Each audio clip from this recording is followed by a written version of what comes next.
بسم اللہ الرحمن الرحیم۔ السلام علیکم۔ مجھے ایک صاحب بتا رہے تھے وہ ڈاکٹر ہیں، کہنے لگے جوانی کے دن تھے، میں بھی اس پہ ایمان لانے والا تھا۔ آج سے قبل 12 سال پہلے ایک لڑکی میرے پاس آئی تھی، وہ بیمار تھی، کافی بیمار تھی۔ اس کا چیک اپ کیا، وہ بہت خوبصورت تھی، اس کی نیلی سی آنکھیں، نہ جانے مجھے کیا ہوا، میں پہلی نظر میں ہی اس پہ دل ہار گیا۔ دیکھی خاموش رہا، اس کا علاج جاری رہا، وہ بالکل ٹھیک ہوگی۔ جب وہ آخری بار میرے پاس آئی، میں نے ہمت کر کے اس سے کہا کہ آپ اپنا نمبر ہم کو دے سکتی ہیں۔ یہ تھا تو میرے شعبے کے خلاف، لیکن جوان تھا، نادان بھی تھا۔ اس نے میری طرف دیکھا، پھر مجھے اپنا نمبر دے دیا۔ وہ اتنی خوبصورت تھی، میں بتا نہیں سکتا۔ اس کی نیلی سی آنکھیں، گندمی رنگ، مسکرائے تو ڈمپل بنتے تھے، خوبصورت ملائم بال۔ میں نے اسے کال کی، وہ مجھے پہچان گئی۔ جی ڈاکٹر صاحب، مجھے یقین تھا آپ کا فون ضرور آئے گا۔ میں نے پوچھا کیا کر رہی تھی؟ آہستہ سے بولی بس حالات سے لڑ رہی تھی۔ میں نے بات مذاق میں ٹال دی، کیا حالات سے لڑنا بھلا؟ آپ یہ بتائیں رہتی کہاں ہے؟ اس نے بات بدل دی، ڈاکٹر صاحب چھوڑے نا، میں کہاں رہتی ہوں، آپ بتائیں آپ کیوں کرتے ہیں مجھے کال، کیوں لیا میرا نمبر؟ میں مسکرا دی، آپ جانتی ہیں اللہ پاک نے آپ کو کتنا خوبصورت بنایا ہے، آپ بہت پیاری ہیں۔ وہ خاموش ہوگی۔ ڈاکٹر صاحب، پیار ہونے سے کیا ہوتا ہے، کاش نصیب بھی پیارے ہوتے۔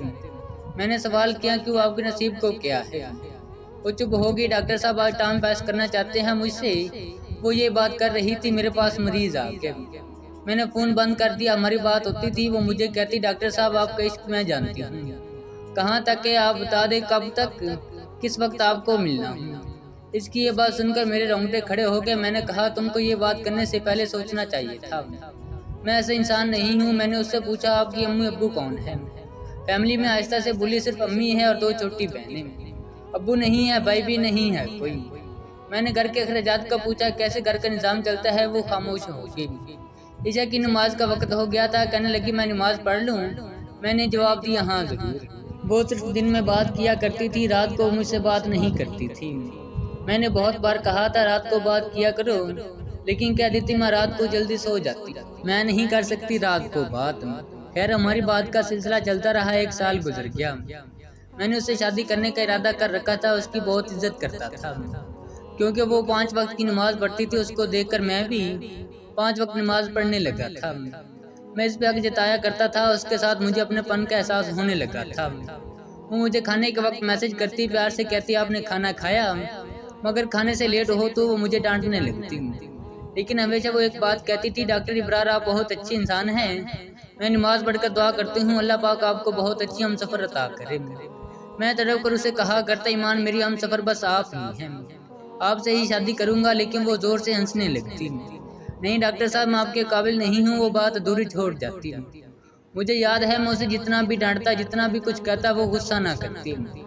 میری ڈانٹ، میرا غصہ، میرا سخت لہجہ برداشت کر لیتی۔ ایک بار اس نے میرا فون نہ اٹھایا، میں نے اسے بہت ڈانٹا، وہ میری ڈانٹ سنتی رہی، پھر آہستہ سے بولی ڈاکٹر صاحب میں قربان آپ پہ، جتنا چاہیں غصہ کر لیں، آپ کے قدموں میں لپٹ جاؤں گی۔ میں اس کی اس محبت پہ مر مٹ جانا چاہتا تھا۔ گھر میں میری شادی کی بات ہونے لگی۔ میں نے امی ابو کو بتایا مجھے ایک لڑکی پسند ہے، مجھے بہت اچھی لگتی ہے، میں اس سے شادی کروں گا۔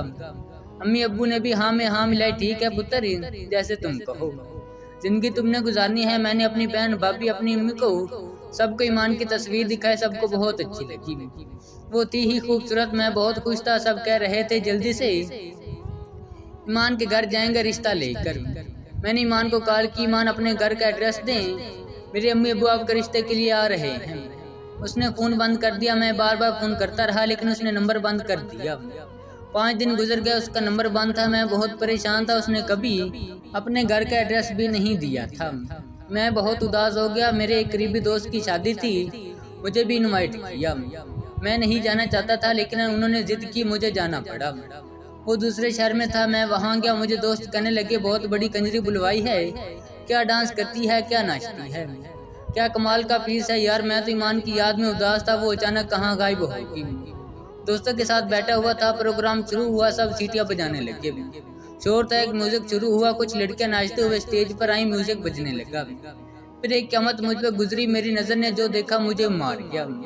میرے سامنے ایمان تھی، وہ ناچ رہی تھی، وہ ایک کنجری تھی، میں تڑپ گیا۔ ایمان کی نظر مجھ پہ پڑی، اس کے قدم رک گئے، میں نے اس کی جانب دیکھا، میرا جسم کانپنے لگا، میں ہار گیا۔ اس کی وجہ سے میں نے نماز شروع کی تھی، اور خود ناچنے والی ہے۔ میں غصے سے پاگل ہو گیا۔ وہ اسٹیج سے اتری، میرے پاس آئی، کچھ کہنے لگی، میں نے سناٹے دار تھپڑ دے مارا۔ وہ کچھ کہتی، میں نے ایک اور تھپڑ دے دیا۔ اس کی نظر جھک گئی، میں نے اسے دھکا دیا۔ سب ہماری طرف دیکھ رہے تھے، سب حیران تھے یہ کیا ہوا ہے۔ ایمان وہی بیٹھ گئی، باہوں میں سر رکھ کر رونے لگی۔ میں اگنور کر کے چلا گیا، گھر گیا، بہت پریشان تھا، نفرت سی ہو گئی تھی ایمان سے، اس پہ بہت غصہ تھا۔ ساری رات تڑپتا رہا، دوست حیران تھے کیا ہوا۔ میں 2 دن ڈیوٹی پہ نہ گیا، پھر جب اسپتال گیا میں مریض چیک کر رہا تھا، ایک لڑکی میرے پاس آئی، ڈاکٹر صاحب آپ سے بات کرنی ہے۔ میں نے ہاں میں سر ہلایا۔ ڈاکٹر صاحب ایمان، میں نے ایمان کا نام سنا، چلانے لگا۔ اس کا نام نہ لو۔ وہ لڑکی آہستہ سے بولی، ڈاکٹر صاحب بس ایک بار سن لے، وہ بیچاری حالات سے ہاری ہوئی ہے، وہ گندی لڑکی نہیں ہے، وہ مجبور ہے، آپ سے بس ایک بار اس کے گھر آ کر دیکھ لیں، سب کچھ سمجھ جائیں گے۔ ایک بات کہوں ڈاکٹر صاحب، وہ آپ سے بہت پیار کرتی ہے لیکن خود کو آپ کے قابل نہیں سمجھتی تھی، ہر وقت آپ کی باتیں کرتی رہتی تھی، ہر وقت آپ کا ذکر کرتی۔ ایک بات بتاؤں، وہ بہت اچھی ہے، پلیز اسے سنبھال لے، وہ تھک گئی ہے زندگی سے لڑتے لڑتے، اس کی ماں کینسر کی مریضہ ہے، بہنیں چھوٹی ہیں، اسکول پڑھتی ہیں، وہ عزت سے جینا چاہتی ہے لیکن زمانہ اسے نوچ کھانا چاہتا ہے۔ میں بس اس سے آگے کچھ نہیں بولوں گی، میں کچھ نہیں کہوں گی، اسے معاف کر دینا۔ میں خاموش تھا، رات کو گھر آیا، بہت اداس تھا۔ مان کے گھر کا ایڈریس مجھے وہ لڑکی بتا گئی تھی، میں امی ابو کے ساتھ لیے دوسرے دن مان کے گھر چلا گیا۔ دروازے پہ دستک دی، اس کی چھوٹی بہن نے دروازہ کھولا، ہم گھر میں داخل ہوئے۔ مان کی امی چارپائی پہ لیٹی ہوئی تھی، ہم پاس گئے، امی کھانستے ہوئے اٹھی، آپ لوگ، میں نے تعارف کروایا کہ میں ڈاکٹر ہوں۔ ماں نماز پڑھ رہی تھی، امی ابو کی بات کرنے لگے، ہم آپ کی بیٹی کا رشتہ لینے آئے ہیں۔ ماں نماز پڑھ کر آئی، مجھے دیکھ کر حیران تھی، ڈاکٹر آپ یہاں؟ میں ہلکا سا مسکرایا، میں نے کسی کو کچھ نہ بتایا کہ ایمان کیا کرتی ہے۔ ماں نے مجھے بہت منع کیا، ابرار میں اچھی لڑکی نہیں ہوں۔ میں مسکرا کر بولا، جس کی وجہ سے میں 5 وقت کا نمازی بن گیا، بھلا وہ کیسے اچھی نہیں ہو سکتی۔ حالات مجبوری کے تماشے میں میری جان آپ رزق کی خاطر ناچنے لگی، اب میں ہوں نہ سب بھول جاؤ، اب سے اب میری عزت ہے۔ ایمان بلک بلک کر رونے لگی۔ سب بہت خوش تھے، ہمارا نکاح ہو گیا، ہم نے شادی کر لی۔ یہ تھا تو ناممکن، لیکن ایک سچا مرد ہمیشہ عورت کی عزت کا محافظ بنتا ہے۔ شاید میں نے بھی وہی کیا، میں نے کبھی کسی کو نہیں بتایا ایمان ناچنے والی تھی، اس کے حالات اور وقت نے اسے کنجری بنایا تھا، میں کیوں کر اس کے دامن پہ کیچڑ اچھالوں۔ ایمان میرے سینے سے لگ کر رونے لگی، ابرار آپ جیسے فرشتے بھی ہوتے ہیں دنیا میں، بھلا مرد تو عزت نوچتے ہیں، آپ تو میری عزت کے محافظ بن گئے۔ مرد اتنا خوبصورت بھی ہو سکتا ہے، میں نے ماتھے پہ بوسہ کیا، مرد وہ نہیں جو کسی با پردہ با حیا شہزادی کو کنجری بنا ڈالے، بلکہ مرد وہ ہے جو کسی کنجری کو بھی با حیا و با پردہ بنا دے۔